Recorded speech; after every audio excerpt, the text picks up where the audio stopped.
And I think that from all the different forms of citizenship, or not from all the different new categories that have been emerged over the last years, there's one we should take attention, is the biological citizenship. I know that it can raise huge and several problems, but when I mean biological citizenship, I mean not the bad the bad memories that we have when we talk about biological citizenship, but the notion of having in the body and of carrying out in our body the very own weight of survival. And that is the case for those, for instance, who live in Chernobyl when there was the accident of Chernobyl, or those who live in contaminated areas, or those who live in very degraded areas within cities.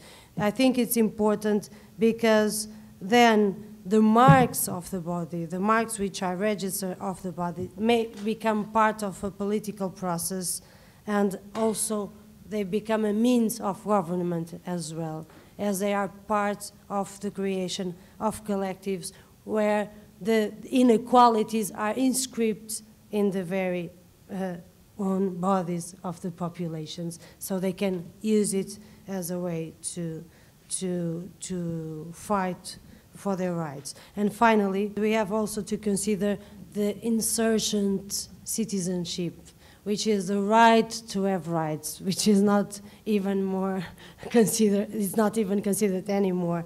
And the right to have rights is the way to associate the condition of being citizenship to their territory. And being more or less citizen, it's not independent from the territory where we live in. Where does these challenges or questions or whatever bring us in the context of national citizenships and European citizenship? I think that the project of creating an European citizenship that would be complementary to the national citizenships is being contradicted every and single day.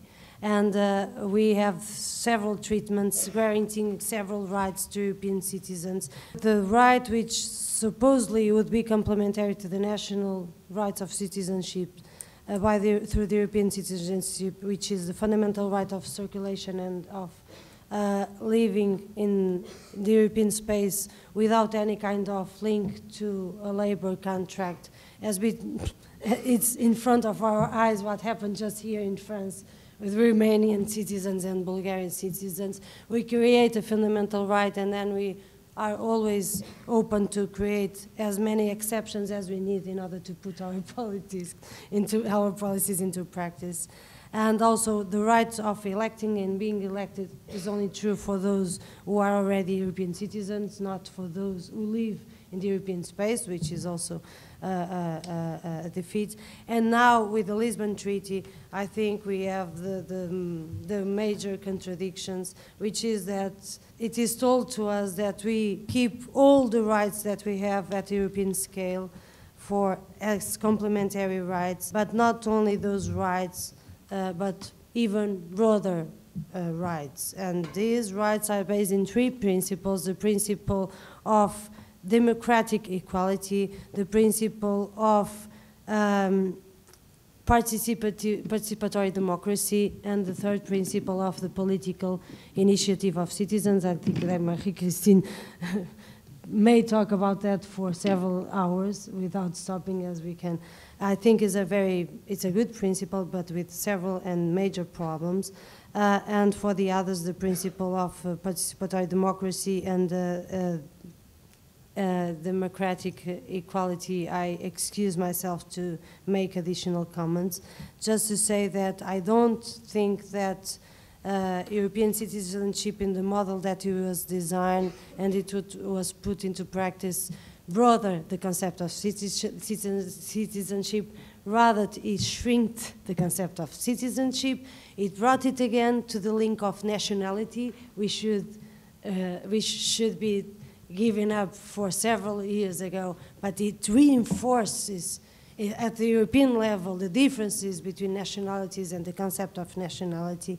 And I think we gave some steps backwards with the different treaties, although I still believe we can and we should articulate and reinforce the participatory democracy and participation with the representative one. That's the only way of reinforcing citizenship, and we do our best efforts to recognize public protest as a means of participation and of democracy as legitimate as all the others, which are recognized because they are formal and they conduct ourselves towards the consensus. Thank you. Je vais surtout parler comme président de la Ligue de l'enseignement, puisque c'est en cette qualité aussi que je suis là.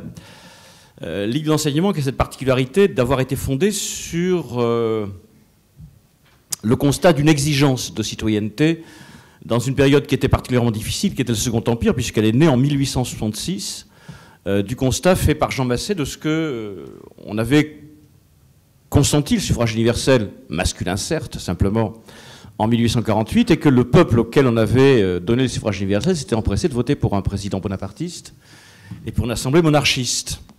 Et il considérait que ce constat un peu désolant devait conduire à engager une logique d'éducation populaire. Pour reprendre la formule d'Edgar Quinet, il fallait enseigner le peuple afin de lui permettre de prendre conscience des enjeux qui étaient ceux du débat démocratique et de sa conclusion qui était celle du vote.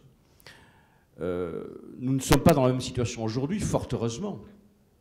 Mais en même temps, il y a un certain nombre de symptômes qui, me semble-t-il, sont de nature à susciter des inquiétudes réelles concernant à la fois la question de la citoyenneté et plus largement la question du fonctionnement des mécanismes démocratiques. Et cette situation est étonnante puisque la citoyenneté est devenue un qualificatif valorisant.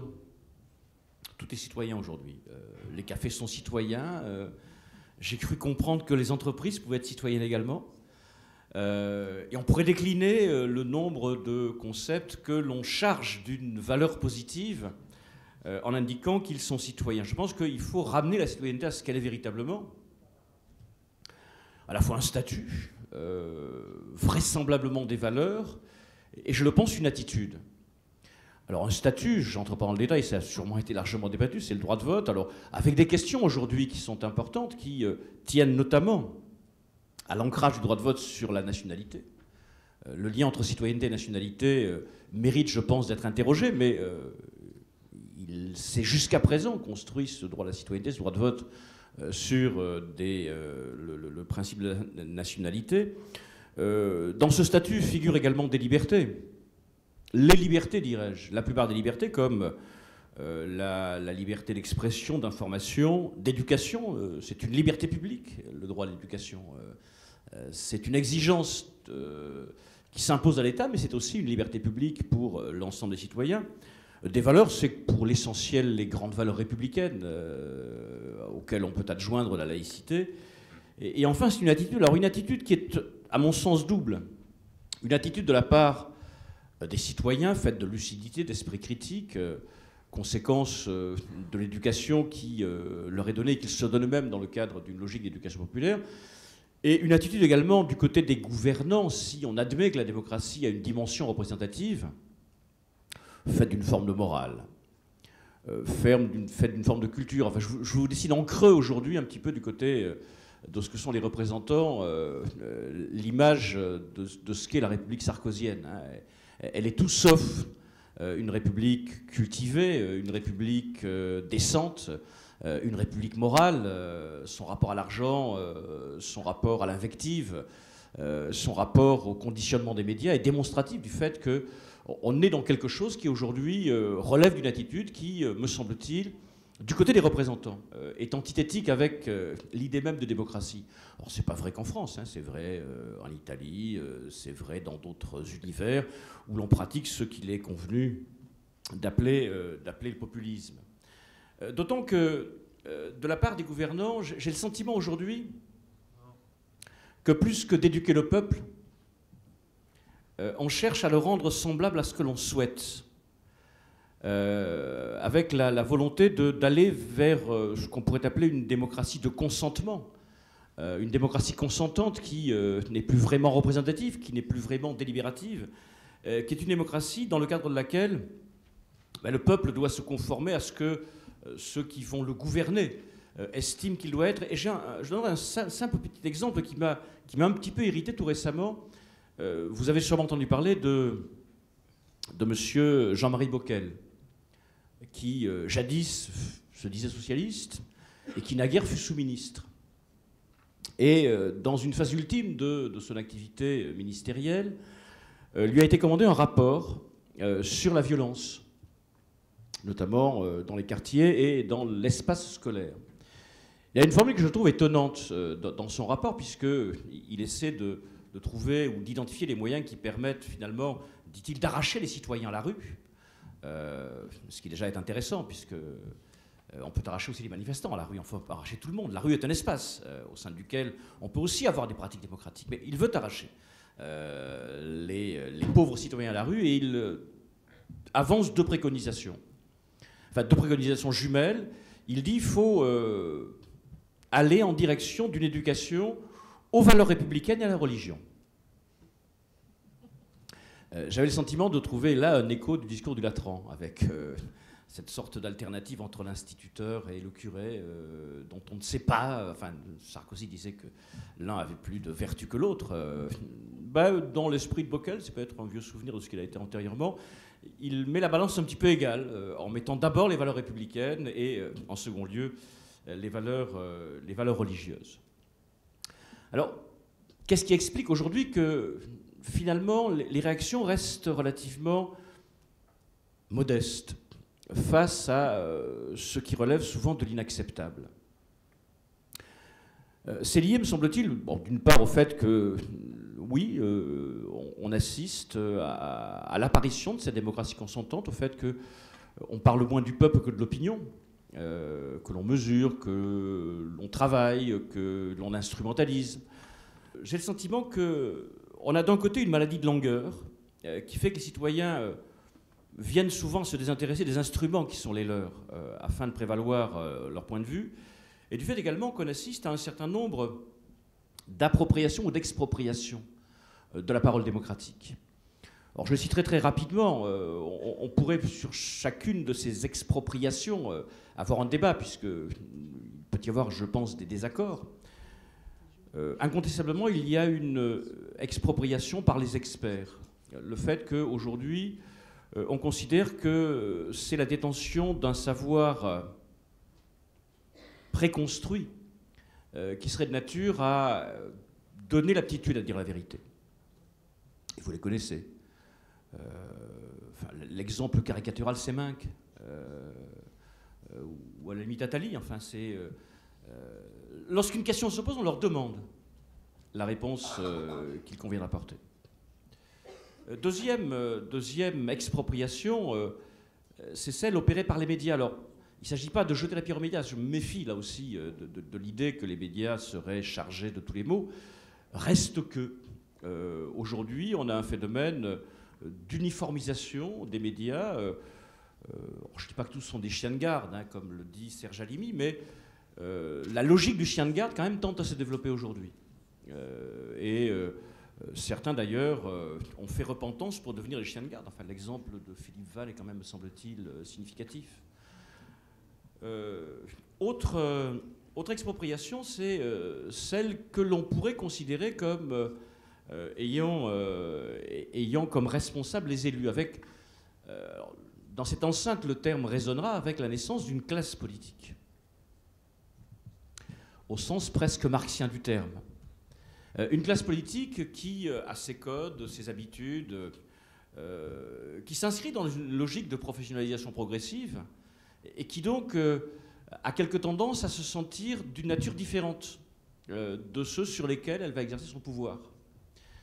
Alors, est-ce qu'il faut une nouvelle révolution? Est-ce qu'un cours nouveau simplement serait possible, pour reprendre l'alternative Lénine-Trotsky, dans les années 21-23? J'ai pas de véritable réponse. Mais incontestablement, il me semble aujourd'hui que cette émergence d'une classe politique présente un double danger.